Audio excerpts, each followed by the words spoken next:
Le péché ne nous prive pas de Dieu, mais il nous prive de la gloire de Dieu. Car la Bible déclare, car tous ont péché et sont privés de la gloire de Dieu.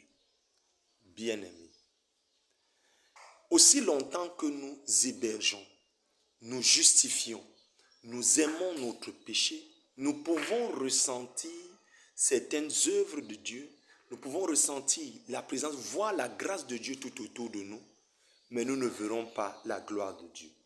Or, c'est la gloire de Dieu qui nous rend heureux, mais la grâce nous donne l'espoir d'un bonheur.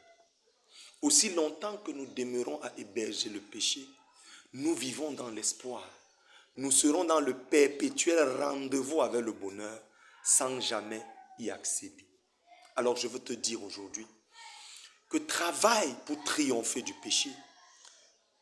Le péché ne nous prive pas de Dieu parce que Dieu reste près du pécheur pour le sauver, le dépouiller des blocages auxquels le péché lui donne accès afin qu'il aille vers la gloire. Souvenons-nous qu'il est dit que non, la main de l'Éternel n'est pas trop courte pour nous sauver, ni son oreille trop dure pour nous entendre, mais ce sont nos iniquités qui mettent une séparation entre nous et notre Dieu.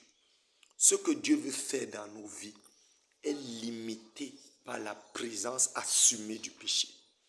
Mais lorsque nous travaillons pour triompher du péché, nous ouvrons par la même occasion les portes de la gloire. C'est pourquoi la première chose que Jean-Baptiste a vue en Jésus lorsqu'il lui est apparu physiquement, c'est qu'il a vu l'agneau de Dieu qui ôte le péché du monde. Laisse que Jésus ôte le péché de ta vie. Laissons que Jésus nous donne le dégoût du péché afin d'accéder à la gloire. Parce que notre rendez-vous avec Dieu, c'est dans la gloire.